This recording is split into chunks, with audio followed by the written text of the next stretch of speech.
प्रिय पाठकों, आप सभी का स्वागत है। आज मैं आप लोगों के समक्ष नागार्जुन जी द्वारा रचित कविता सिंदूर तिलकित भाल लेकर प्रस्तुत हुआ। तो आइए कविता के अग्रसर होने से पहले कविता से जुड़ी कुछ बातों को जान लेते हैं। सिंदूर तिलकित भाल नागार्जुन जी की यह सबसे प्रसिद्ध और सर्वश्रेष्ठ कविताओं में से एक है।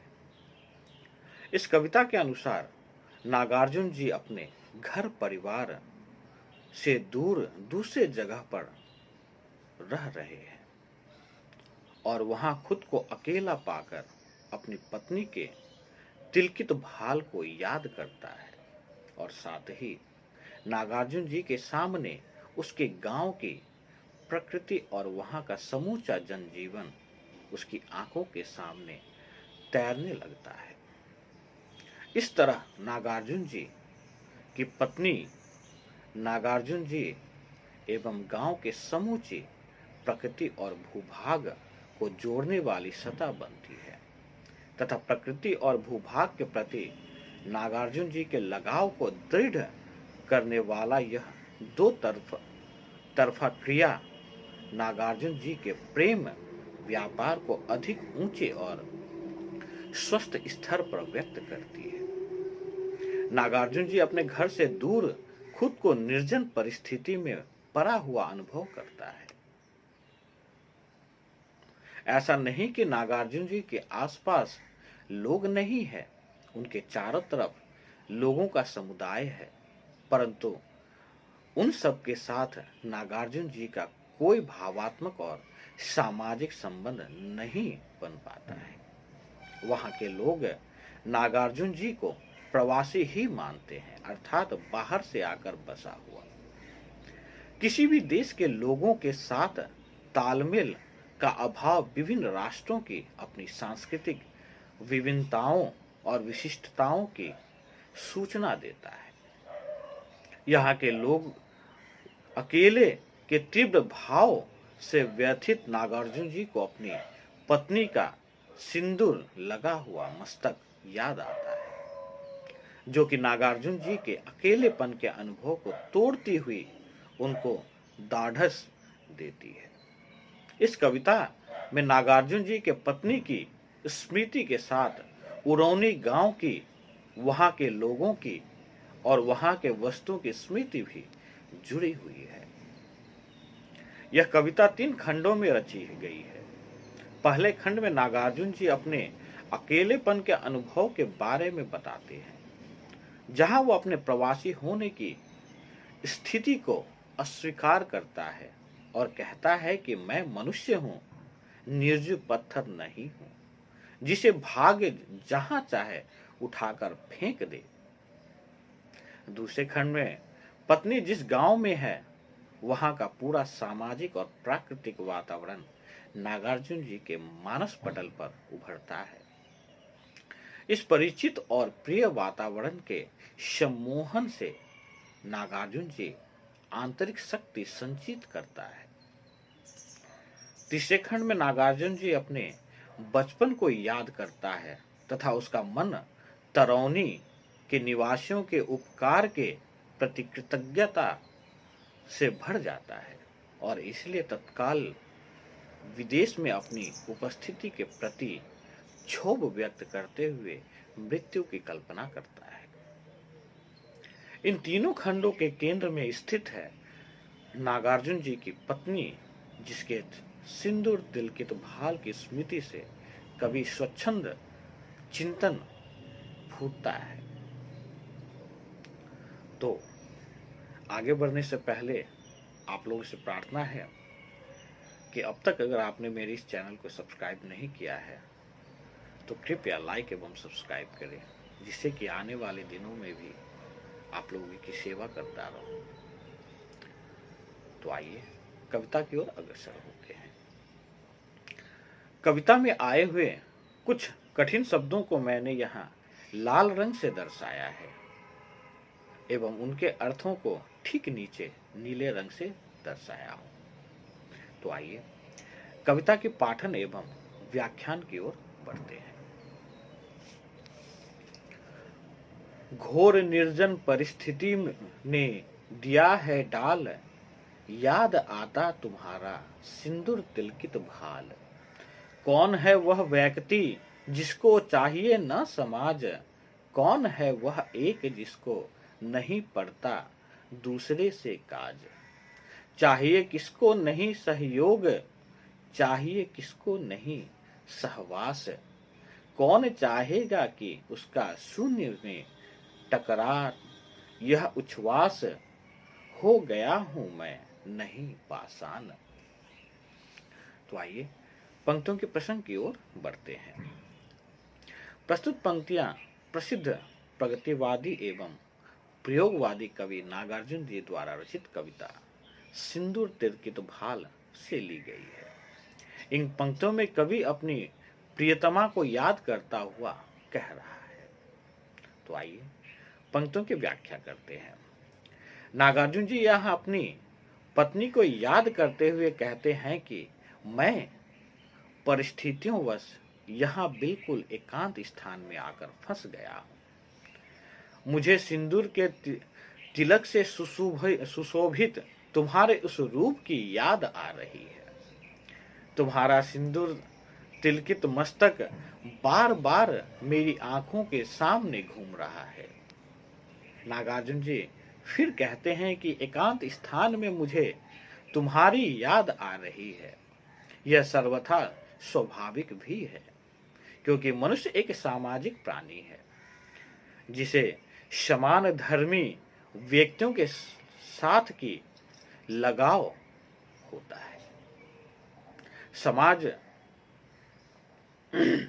समाज क्योंकि मनुष्य में कौन ऐसा व्यक्ति है जिसको किसी दूसरे व्यक्ति से काम नहीं पड़ता।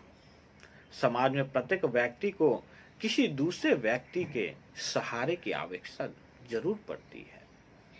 नागार्जुन जी पुनः कहते हैं कि कौन ऐसा व्यक्ति होगा जो यह चाहेगा कि वह अकेले में आहें भरता रहे और उसकी आहों को देखकर या सुनकर कोई दूसरा व्यक्ति उसके प्रति सहानुभूति व्यक्त ना करे। नागार्जुन जी आगे कहते हैं कि मैं उस निर्जीव पत्थर के समान नहीं हूं जिसको कोई भी व्यक्ति उठाकर चाहे जहां पटक दे और वह उसका विरोध तक ना करे। मैं वह पत्थर नहीं हूं कि अपने पास आने वाले व्यक्ति से कुछ आग्रह तक ना करूं अथवा उसके साथ सहानुभूति का आदान प्रदान न करूं। फिर आगे नागार्जुन जी कहते हैं कि यदि किसी मनुष्य में एक दूसरे के दुख को अनुभव करने की शक्ति अगर नहीं होगी तो फिर कोई व्यक्ति दूसरे के समक्ष दुख प्रकट करने वाली आहें क्यों भरेगा। अर्थात मैं चेतना रहित साधारण पदार्थ नहीं बल्कि चेतना युक्त प्राणी हूं। सुख दुख चिंता क्रोध आदि का मुझे पूरी तरह से अनुभव होता है। तो आइए अगली पंक्ति की ओर बढ़ते हैं।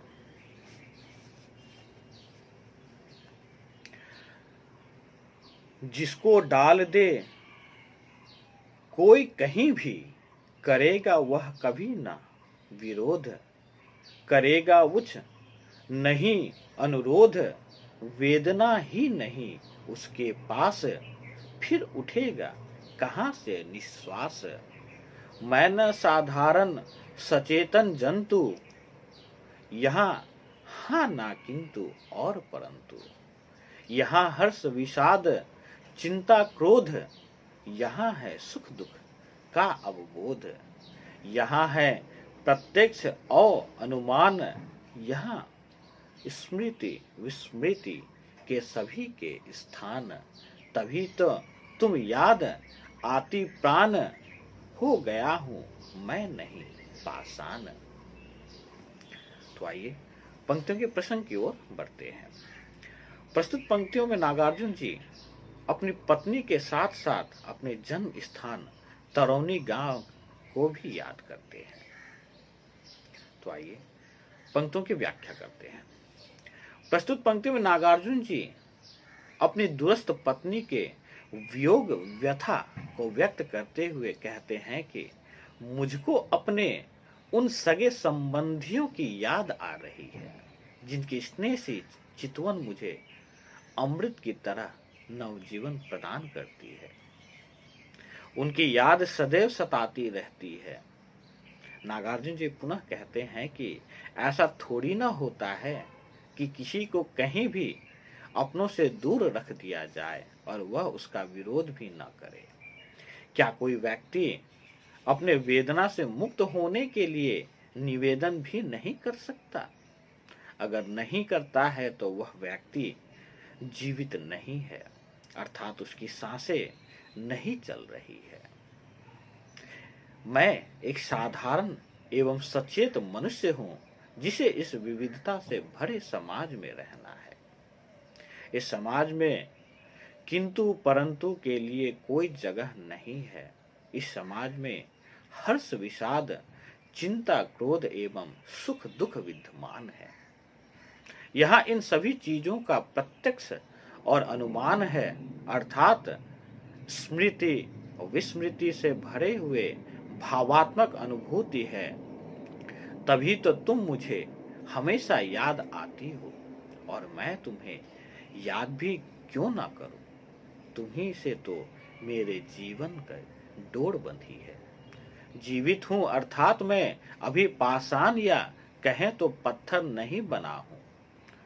मुझ में अब भी अनुभूति जीवित है और जब तक मैं जीवित हूं मुझे तुम्हारी याद आती रहेगी।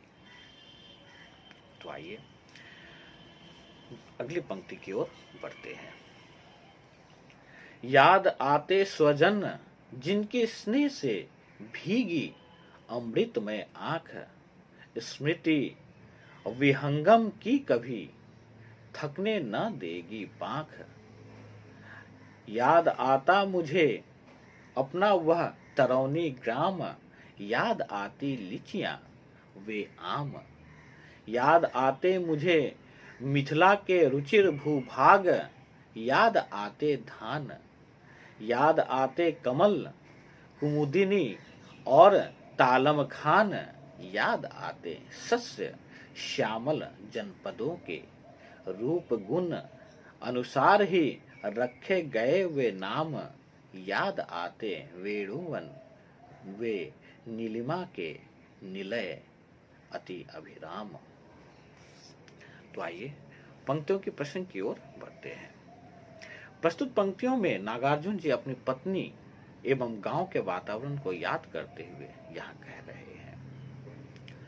प्रस्तुत पंक्तियों में नागार्जुन जी अपनी दूरस्थ पत्नी के वियोग व्यथा को व्यक्त करते हुए कहते हैं कि मुझको अपने उन सगे संबंधियों की याद आ रही है जिनके स्नेह से चितवन मुझे अमृत की तरह नवजीवन प्रदान करती रहती है। उनकी याद सदैव सताती रहती है। नागार्जुन जी कहते हैं कि मेरी यह यादें उस पक्षी की तरह है जिसके पंख निरंतर उड़ने पर भी नहीं थकते हैं। मुझे तरौनी गांव तथा वहां उत्पन्न होने वाले आमों एवं लीचियों की याद आती है। मुझको मिथिला प्रदेश के विभिन्न पवित्र स्थान तथा वहां उत्पन्न होने वाले धान के पौधे, कमल दल, रात में खिलने वाले कुमुदिनी एवं तालाबों में उगने वाले तालम खान के पौधे आदि की भी बहुत याद आती है। इनके अलावा मुझको वहां के जनपदों के धान के हरे भरे खेतों और गांवों के लोगों के अनेक नाम याद आ रहे हैं, जहां गांव में व्यक्तियों के रूप और गुणों के अनुसार अधिकांश नाम रखे जाते हैं। जैसे रूपवान का नाम रूपचंद्र, श्याम वर्ण वालों के नाम कलुआ अथवा कालीचरण, मूर्ख का नाम घसीटा राम, बुद्धिमान का नाम बुद्धि प्रकाश इत्यादि। नागार्जुन जी पुनः कहते हैं कि मुझको वहां के बांसों के वनों की भी याद आती है, जो हल्के सुंदर नीले रंग के भंडार थे, जो कि देखने में अत्यंत सुंदर लगते थे। तो आइए अगली पंक्ति की ओर बढ़ते हैं। धन्य वे जिनके अमृत मृदुलतम अंक हुए थे मेरे लिए परियक। धन्य वे जिनकी उपज के भाग अन्न पानी और भाजी साग। फूल फल कंद मूल अनेक विध मधुमांस। विपुल उनका ऋण सदा सकता न मैं दशमांश। तो आइए प्रसंग की ओर बढ़ते हैं। यहाँ भी नागार्जुन जी अपनी पत्नी एवं गांव के वातावरण को याद करते हुए कह रहे हैं। तो आइए व्याख्या करते हैं। प्रस्तुत पंक्ति में नागार्जुन जी अपनी दुरस्त पत्नी के वियोग व्यथा एवं गांव से जुड़ी स्मृतियों को याद करते हुए कहते हैं कि मुझको अपने उन सगे संबंधियों की याद आ रही है, जिनकी स्नेह से चितवन मुझे अमृत की तरह नवजीवन प्रदान करती रहती है और साथ ही उनकी याद सदैव मुझे सताती रहती है। नागार्जुन जी कहते हैं कि उनके प्रति मैं धन्यवाद ज्ञापन करता हूँ, जिनकी कोमल गोद मेरे लिए कोमल सैया के समान सुखदायी थी। साथ ही नागार्जुन जी अपने गांव को याद करते हुए कहते हैं कि गांव के वे भूखंड भी मेरे धन्यवाद के पात्र हैं, जिनमें उत्पन्न अन्न पानी साग सब्जी फूल फल वृक्षों की जड़ें तथा अनेक प्रकार के स्वादिष्ट मांस का सेवन मैं क्या करता था। इस प्रकार इन सभी का जो मेरे ऊपर ऋण है, अर्थात मैं इनका ऋणी हूं, मैं चाहकर भी इस ऋण के 10वें भाग को भी चुका नहीं पाऊंगा। तो आइए अगली पंक्ति की ओर बढ़ते हैं। ओह यद्यपि पर गया हूं दूर उनसे आज, हृदय से पर आ रही आवाज। धन्य वे जन वही धन्य समाज, यहां भी तो हूं ना मैं असहाय। यहां भी हूं व्यक्ति और समुदाय, किंतु जीवन भर रहूं फिर भी प्रवासी ही कहेंगे हाय। मरूंगा तो चिता पर 2 फूल देंगे डाल, समय चलता जाएगा निर्बाध अपनी चाल। सुनोगी तुम तो उठेगी हुक, मैं रहूंगा सामने तस्वीर में पर मूक। शाद नभ में पश्चिमांतर समान, लालिमा का जब करुण आख्यान सुना करता हूं, सुमुखी उस काल याद आता तुम्हारा सिंदूर तिलकित भाल। तो आइए प्रसंग की ओर बढ़ते हैं। यहां नागार्जुन जी को अपने निवास स्थान के परिप्रेक्ष्य में अपनी प्रियतमा की याद आ रही है। तो आइए पंक्तियों की व्याख्या करते हैं। प्रस्तुत पंक्तियों में नागार्जुन जी कहते हैं कि मैं अपने गांव के परिवेश से एकदम दूर आ गया हूं, परंतु मन से मैं अब भी अपनों के निकट होने का अनुभव करता हूं। मेरा मन बार बार यही कहता है कि उन लोगों का जीवन प्रशंसा के योग्य है जो समाज में रहते हैं। यहाँ भी यद्यपि मैं सर्वथा अकेला एवं विवश नहीं हूँ, यहाँ भी समाज और लोगों का समूह है, परंतु इन सब के बावजूद यहाँ मैं सदैव परदेसी ही कहलाऊंगा। इस बात का मुझे बहुत दुख है। मैं यहाँ जब मरूंगा तो मेरे लिए रोने वाले व्यक्ति नहीं होंगे। यहाँ के लोग तो औपचारिकता का निर्वाह करते हुए मेरी चिता पर कुछ फूल चढ़ाकर अपना दुख व्यक्त करके अपने कर्तव्य का पालन कर देंगे। फिर समय अपनी गति से व्यतीत होता जाएगा और कुछ समय बाद तुमको मेरी मृत्यु का समाचार प्राप्त होगा। उस समय तुम्हारे मन में दुख होगा और तुम्हारे मुख से वेदना भरी आवाज निकल जाएगी। यद्यपि मेरा चित्त तुम्हारे पास है, उनमें तुम मुझको देख सकोगे, परंतु वह तस्वीर तुम दुखिया का दुख दूर करने के लिए कुछ कह न सकेगी। हे सुंदर मुख वाली, मैं जब पश्चिम दिशा में अस्त होते हुए सूर्य के कारण उत्पन्न सांध्यकालीन आकाश की लालिमा का वर्णन सुनता हूँ, तब मेरे मन में तुम्हारे प्रति करुणा उत्पन्न हो जाती है।